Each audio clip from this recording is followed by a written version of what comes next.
प्रकाश राज ने आरोप लगाया है कि जो सरकार ने कमेटी बनाई है इंग्लिश मीडियम स्कूलों की समीक्षा को लेकर, वो कमेटी गलत है और 1 साल बाद याद क्यों आई, जबकि अच्छी चल रही है, एजुकेशन बढ़िया मिल रही है सरकार ने। देखिए, कांग्रेस सरकार ने कई ऐसे अप्रासंगिक निर्णय किए जो व्यवस्थित नहीं है। जैसे अब इंग्लिश मीडियम की स्कूलें खोली और उसमें एडमिशन 6ठी क्लास से शुरू करवाया। अब ग्राउंड तो तैयार हुआ नहीं, बेसिक जो ABCD से शुरू करना चाहिए प्रारंभ से, वो तो उन्होंने तैयारी की नहीं और आनंद फानंद में केवल वाहवाही लेने के चक्कर में और ऐसी इंग्लिश मीडियम की स्कूलें खोल दी। न तो कोई इंफ्रास्ट्रक्चर दिया, न कोई अपॉइंटमेंट्स किए प्रोफेसर्स के, लेक्चरर्स के, कुछ भी नहीं किया। केवल सीधा ये कर दिया और वहाँ पर हिंदी मीडियम बंद हो गया। जहाँ इंग्लिश मीडियम की घोषणा करी, वहाँ जो बच्चे 5वीं तक तो जो हिंदी मीडियम पढ़े वो कहाँ जाएंगे? उस गांव में वहाँ दूसरी अन्य स्कूल भी नहीं है कि वो बच्चे अपनी हिंदी मीडियम की आगे पढ़ाई कर सके। ये अव्यवहारिक है पूर्णतया। एक मैं कहूँ कि वो जो एक क्षणिक मतलब ऐसा निर्णय ले लेना जिस पर कि गंभीरता से चिंतन मनन नहीं किया, ऐसे काम कर दिए। कांग्रेस ने कई काम किए, गहलोत सरकार ने कई ऐसे काम किए कि जिसमें उन्होंने पूरा गंभीरता से विचार नहीं किया। करना होता तो प्रारंभ से करते। कोई भी विद्यालय करो, इंग्लिश मीडियम हम भी पढ़ाते हैं। हमारे विद्यालयों में प्रारंभ से ही इंग्लिश सब्जेक्ट पढ़ाया जाता है।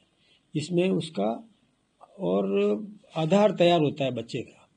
जब बच्चे का आधार तैयार होता है, वहाँ इंग्लिश पढ़ाने वाले शिक्षक हैं, वो पढ़ा रहे हैं, ठीक बात है ना। अब पूरी स्कूल का आप इंग्लिश मीडियम कर दो, तो बाकी तो शुरुआत से तो किया नहीं और एकाएक कर दो तो वो बच्चा फिर हतोत्साहित हो जाता है। बच्चे का जीवन बर्बाद करने का षड्यंत्र था ये।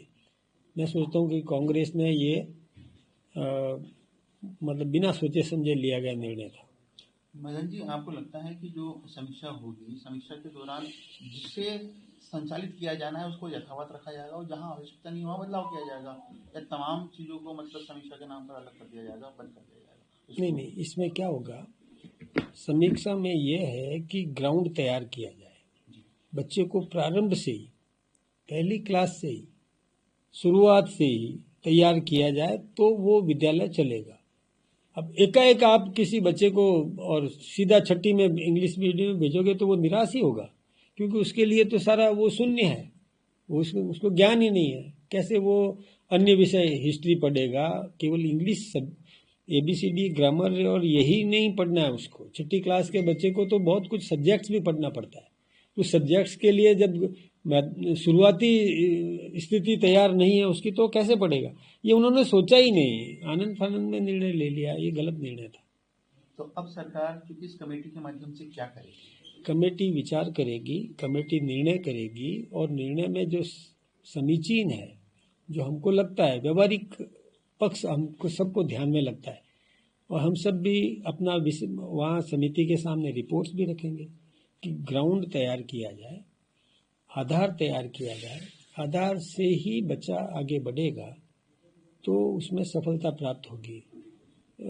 फिर किसको प्रोत्साहित करना चाहिए, किस प्रकार की व्यवस्थाएं करना चाहिए, लेक्चर्स की नियुक्ति करना चाहिए, इस मामले में भी कांग्रेस ने नहीं सोचा। हम सोचेंगे, हम व्यवस्थित रूप से करेंगे, नई नौकरियां भी देंगे, नए लोगों को और अवसर भी मिलेगा। ये सब काम हमारी वो समिति के माध्यम से सामने आएगा, रिपोर्ट आएगी, उसमें ठीक काम करेंगे। शिक्षा का स्तर सुधरेगा।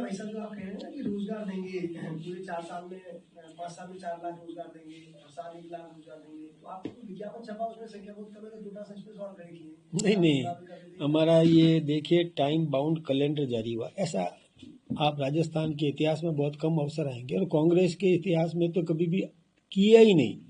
ये कैलेंडर जारी हुआ कि किस तारीख को क्या क्या किसको नियुक्ति दी जाएगी, कब साक्षात्कार होगा, कब उसका परीक्षा, मतलब सब चीज इसमें दे दिया है। तो ये नियुक्तियां देने का जो काम है ये हमारी सरकार कर रही है। हमारी सरकार ने लगभग 1.25 लाख से अधिक अभी रिक्त पद भी निकाल दिए और उनका कैलेंडर परीक्षाओं का ये जारी कर दिया। यही नहीं, हमने तो और भी सोचा है रोजगार की दृष्टि से केंद्रीय योजनाओं का लाभ भी हम आम नागरिक को दिलाना चाहते हैं। उसके माध्यम से भी रोजगार मिलेगा। अभी जो राइजिंग राजस्थान हुआ उसमें जो उद्योग स्थापित होंगे, अभी आपने पढ़ा होगा, कल के समाचार पत्रों में भी आया था, और हमारे मुख्यमंत्री जी ने भी ये तय किया कि हम एक एक जो निवेशक था, एक एक निवेशक के साथ में कोई सक्षम अधिकारी लगेगा। वो उस निवेशक को उसको क्या जरूरत है, कहाँ कच्चा माल है तो उसको बताएगा कि यहाँ कच्चा माल है, यहाँ पर आपको लेबर मिल जाएगी, स्किल्ड, अनस्किल्ड, सेमी स्किल्ड, जैसी भी लेबर उसको चाहिए वो मिल जाएगी, मार्केट भी यहाँ पर है, ये सब चीज़ें उसको बताएगी। फिर उसको ज़मीन चाहिए तो ज़मीन बताएगी कि कहाँ पर ज़मीन, मान लो उदाहरण के लिए कि उसको सोलर का वो उसमें लगाना है, तो हमारी कहाँ ज़मीन किस क्षेत्र में जहाँ पर कि उस अच्छी ऊर्जा मिलेगी, किरणें मिलेगी, ज़मीन हमारी जो कृषि योग्य नहीं है, ऐसी ज़मीन उसको दिखा देंगे तो वहाँ से, और नज़दीक में उसका जो बिजली ग्राह्य करने की क्षमता जहाँ पर होगी, स्टोर करने की, विद्युत बैंक बोलते हैं इसको, कि वहाँ पर विद्युत ले लो और यहाँ विद्युत दे दो। ऐसी व्यवस्था हमने की है कि उद्योग आपका जयपुर में लगा है, आपने विंड एनर्जी जैसलमेर में लगा दी है, तो जैसलमेर में आप बिजली दे सकते हैं और जयपुर में बिजली ले सकते हैं। ये विद्युत बैंक हमने शुरू किए, ये कोई कम बात नहीं है। बैंक है ये विद्युत बैंक, जिसमें कि आप कहीं भी पैदा करो और कहीं भी काम में ले लो, तो हिसाब किताब हो जाएगा कितना यूनिट आपने बिजली सरकार को दी और कितना यूनिट आप उपयोग में ले रहे हो। ये हमारी सरकार ने सोच किया, ये इन किसी के दिमाग में कभी भी आई नहीं। तो विंड एनर्जी है, सोलर एनर्जी है, या कोई अपना अलग से कोई बिजली पैदा करने का काम करे, ये सब काम हमने किया। तो अब उद्योग जब लगेगा कहीं भी, मैं कहता हूँ कि कोई हमारे जड़ी बूटी का उद्योग लगाना चाहता है, इसबगोल है, ऐसे कुछ है उद्योग, वो तो पैदा करने के लिए ज़मीन मांग रहे हैं वो, कि हमको ज़मीन दो, हम जहाँ इसबगोल पैदा कर सकें। तो हम ज़मीन देने के लिए हमने अधिकारी लगा दिया, कितना कनेक्शन चाहिए उसको बिजली का, वो तुरंत वहीं पर फॉर्म भरेगा हमारा अधिकारी, सक्षम अधिकारी लगाया है। तो हम वो जल्दी से जल्दी वो धरातल पर उतरेंगे तो वहाँ लोगों को रोजगार मिलेगा। ये रोजगार दिलाने की दृष्टि से हमारा बहुत बड़ा प्रकल्प ये चलेगा। जिले खत्म कर दिए तो निवेशकों का कहना है कि अब वो क्यों अपना पैसा मान लगाएंगे? क्या नहीं लगता कि जिले खत्म होने के बाद जो एमओयू हुए थे वो प्रभावित होंगे? इससे जिले का कोई लेने देना नहीं है। क्यों नहीं लेना देना है कि भूमि वही है, भूमि कोई शिफ्ट नहीं हो रही है, और केवल उसका नाम ये रहेगा। और वैसे भी आपको बताऊं कि उन्होंने जो जिले बनाए वो किस मतलब कहाँ रिकॉर्डेड बने, वो आज भी, चाहे चुनाव आयोग ने भी काम किया तो वो उसी हिसाब से किया, सारे कुछ उसी हिसाब से किया, और अब हमने व्यवस्थित रूप से कर दिया है। इससे उद्योग प्रभावित होने वाला नहीं है। एक सवाल ये था कि आपने कहा छठी क्लास का वो विश्लेषण करेंगे और पहली क्लास समझ, लेकिन आज तक आप भी पढ़ते आएंगे छठी क्लास में जाके ABCD अंग्रेजी किताब चालू होती थी, वो आज भी बदस्तूर जारी है। मैं एक बात बताऊं आपको, नहीं अभी हमने पहली क्लास से शुरू किया है, आप देख लीजिए, पहली क्लास से ही इंग्लिश पढ़ाना शुरू किया है। छठी क्लास से केवल इंग्लिश सब्जेक्ट पढ़ते थे, पूरे मीडियम ही इंग्लिश कर दो, ये क्या बात हो गई कि उसको इतिहास भी इंग्लिश में पढ़ना है, उसको कोई साइंस भी इंग्लिश में पढ़ना है। तो ये ग्राउंड कहाँ तैयार है? उसका ग्राउंड तैयार तब होगा जब उसकी वोकैबुलरी बढ़ेगी, जब उसको ग्रामर आएगा पूरा।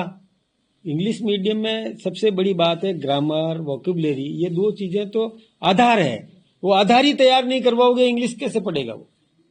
वो आधार तो शुरू से तैयार होना चाहिए। सरकार में जब ये खुली थी विधानसभा के अंदर, आप ही के पार्टी के विधायक डिमांड कर रहे थे कि ये स्कूल हमारे क्षेत्र में होनी चाहिए, तो इसका मतलब जब फैसला लिया गया था तब सही था, अब सरकार नहीं, तो गलत हो गया। हमारे विधायक हो या कांग्रेस के विधायक हो, यहाँ सबने यही सोचा कि इनिशियल स्टेज से करोगे।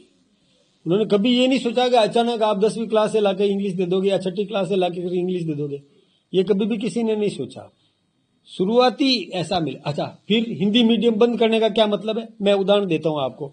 एक गांव है, कोई भी गांव आप ले लीजिए, उस गांव में इंग्लिश मीडियम शुरू कर दिया, और बच्चा हिंदी पढ़ना चाहता है, क्या करेगा वो? कहाँ जाएगा? दूसरे गांव जाएगा। ये क्या मतलब व्यवहारिक है क्या? ये व्यवहारिक नहीं है। ये मैं सोचता हूँ कि एक वो मतलब रातों रात भाव जागृत हुए और पैदा कर दिया और फिर वापस ठप कर दिया, बंद कर दिया, ऐसे भाव ठीक नहीं है।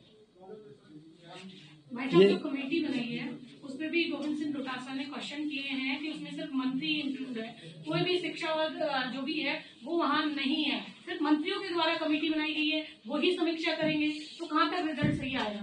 मंत्री शिक्षाविद नहीं है, ये गोविंद सिंह जी सोच सकते हैं।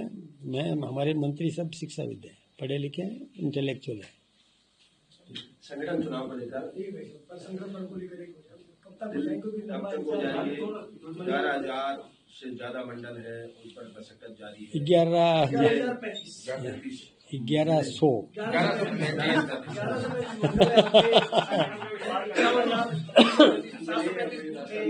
क्या है, हमारा स्केलेटन बहुत मजबूत